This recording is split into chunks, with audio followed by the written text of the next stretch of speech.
What is up, rebel colonists and Mars citizens? I am just a simple Newtype, and in this episode we are doing a debriefing on our coverage of Mobile Suit Gundam Wing Frozen Teardrop. This coverage was a lot, so we're going to break down the story briefly in case you missed something, although this will breeze over tiny details. So be sure to check out our Frozen Teardrop coverage. We will talk about the themes, specifically the conflict between idealism and pragmatism that runs throughout all of After Colony and Mars Century. And we'll do a little mini review. We usually don't review Gundam here, we make fun of it, but we don't see too many genuine reviews of this series, so I guess I gotta do it. So let's get into this.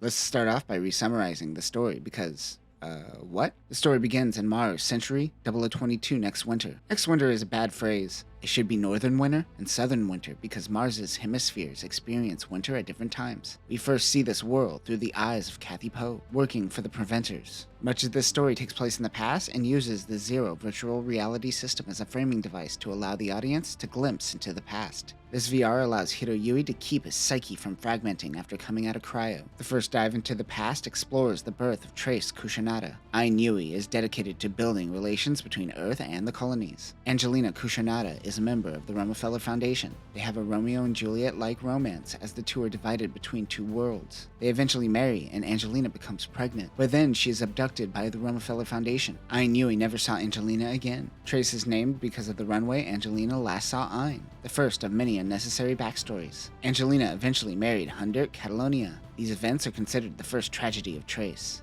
Angelina and Hundert gave birth to Vant Kushanada. By this time, Ain and Hiroyui the politician died. Her mother was emotionally devastated and eventually became mentally ill. Angelina constantly tells both to seize the world, although it is mainly directed at Trace. Trace takes the military route while Vant focuses on political reform. Trace is detached from Angelina, while Vant is very much connected. An insecurity builds in Vant while Trace begins his loser era. Sabrina and Katarina Peacecraft are born. One is raised on the throne, the other lives a normal life. Hiroyui meets Katarina. He becomes a political leader. She becomes a pilot for the rebels. Eventually, he was assassinated by the hands of Odin Lowe, destroying any chances of independence for a little time. Then comes the rise of mobile suits. Trace certainly had his hands in mobile suit development, but more importantly, Trace creates military systems and standards for warfare. Ares units conduct recon. Tragos units do long-range support. Leos are the primary assault. They use this tactic to destroy the enemy's formation. Before this strat, mobile suit warfare was similar to the Revolutionary War, where people just lined up in a straight line and shot. Look up the Siege of Yorktown to get a better understanding. Duels were also in vogue before these systems as well.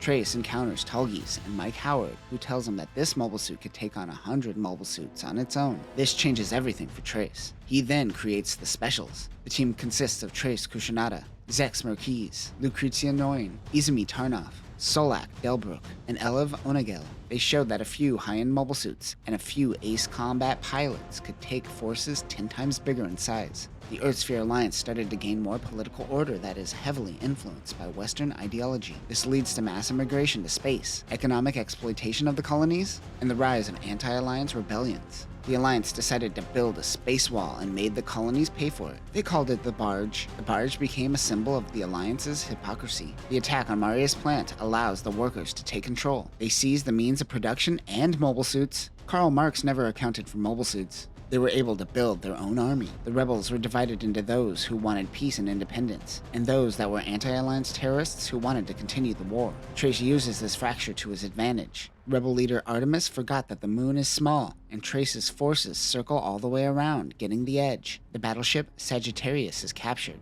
This was known as the First Lunar War. Angelina's health declines and she can't remember Vant, but she remembers Trace. Insecurities intensify. Hiroyui's mother is Aoi Clark. She is a spy and was embedded into Sace Clark's life, who acted as Hiro's father. Sace Clark's engineering skills go unnoticed and he joins the rebels. During an attack on the barge, Aoi and Sace Clark were killed. Hiro was left in the hands of Odin Lowe. As Angelina's health goes down, Vant becomes more authoritarian. This leads to many wanting him dead. Vant and Angelina were both assassinated by Hiroyui. This was his first kill. After his brother's death, this became Trace's dark era. With the construction of the barge comes an arms race, and the rebels use Gundanium armor to fight against the Alliance's sheer numbers. During this time, we see the Sherwood Forest rebels consisting of Marcus Rex and Katarina piloting the Wyvern. She would soon replace Sabrina as the queen of the Saint Kingdom. During this chaos, the 5 Gundam engineers joined the rebels and began making Gundams around Operation Mythos. Milliardo rejected total pacifism and became Zex. Only Elev knew of his past. The two eventually joined the rebels. This was the rise of the Lightning Count. This all culminated in the Second Lunar War. The Specials become a branch of the Romerfeller Foundation. This would later become Oz. The battle ended with Trace and Zex having a duel while the rebels flee. Trace convinces Zex to come back to the Specials and help reform from the inside. Little does Trace know that he is playing the long con that will play out in the anime, AC-197. Disnuv Nuenheim is our main protagonist in this story and is Noin's brother. He takes control of the Sand Kingdom and activates a nuke. He calls himself Zex. The boys join the Preventers to help during this operation.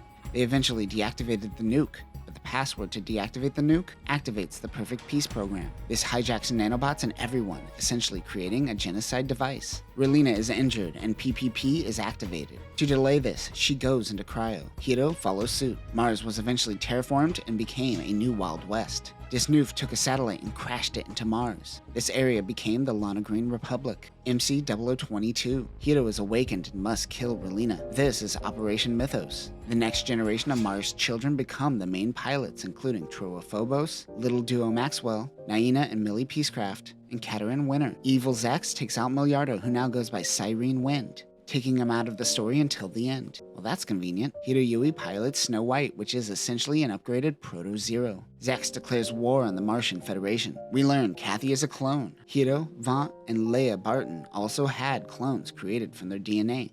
They fight against a Blackwing Zero piloted by clone Vaughn. They capture Relina and make Hiro execute her. She uses her tribunal as a ruse to show the world that Zex is a hologram controlled by the Zero system. The boys find Disnuv and find a remote shutoff switch for PPP. Yep, it was just as easy as a shutoff switch this whole time. No convoluted algorithmic craziness, just a button. Hiro fights against evil Zex, and like Endless Waltz, Hiro goes out with a big bang that takes out Snow White as well as Zex's Epion. Hiro survives and ends up asking Relina to marry him. He didn't end up killing her, and thus there was peace once again. But for real, the end this time, right?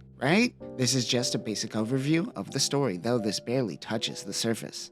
The biggest theme throughout this video is the struggle with the cycle of violence. Many of the old guard tried to stop the violence, but it ultimately still manifested in the younger generation. Angelina's struggle was passed on to Trace and Vaughn. Trace went on to send millions into war, and he bears the burden by remembering everyone's name. Odin Lowe was a dog of war, and so too did little Hiroyui become a tool for violence. And all of the violence caused by the Alliance hegemony ended up creating the rebels. Another theme this story struggles with still, just like in the anime and Endless Waltz, is the focus on the conflict between idealism and pragmatism. Everyone is conflicted with their own approaches to understanding peace. Hiroyui wants independence and pacifism, but does so while killing people. The Sand Kingdom embraces total pacifism, but they get conquered, and colonies demand demilitarization, all while growing their military. One thing I love about Gundam Wing is that it struggles with this human conflict problem and doesn't solve it with some form of Newtypeism. The heart of space is the closest we get. Endless Waltz solved world peace for Earth, and Frozen Teardrop solved world peace for Mars.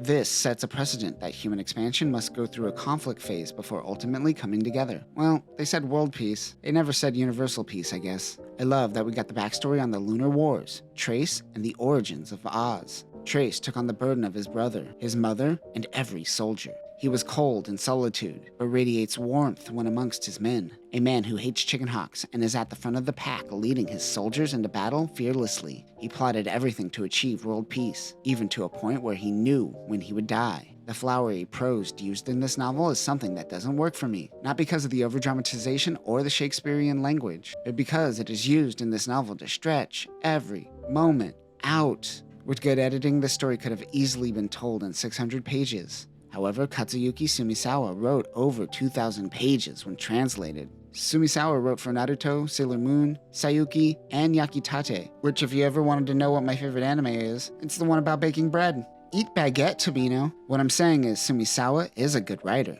So what happened here? Convoluted family trees are also a little frustrating. One blind spot in this story is that we really didn't get a bridge between Mardicus the rebel and Mardicus the man Zex rejects. Although bad at times, much of the dramatic moments in this series provides a lot of unintentional comedy, so that's a pleasant surprise. Also, this series takes Genius Child Soldier to the next level. Zex is only 10, If this ever became an anime, a 24-episode series would fit this perfectly while cutting out the fluff. Would I recommend going through all 13 volumes? The answer is no. Quite frankly, the writer over-explains to a point where it insults your intelligence. Is this a lost in translation moment? Is there something about Japanese prose and writing that favors repetition? Perhaps it becomes a mantra of the sorts? However, I would recommend certain arcs from the past. I recommend reading about Trace and Vaughnt's upbringing, along with the First and Second Lunar War. Sabrina and Katarina's arc was fun as well, but much of the Mars Century just isn't worth it. Phobos is a derivative of Troa. Duo is a derivative of Father Maxwell. Naina is somewhat interesting, and Katarina is a derivative of Katra. Also, this book has a Kathy, a Katerin with a Q, and a Catherine.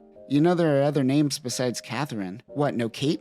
But have you read Frozen Teardrop yourself? What is your opinion on it? Do you want to see it made into an anime? Let me know in the comments. But that will do it for now, Newtypes. Remember, total pacifism totally works, until it doesn't. Peace.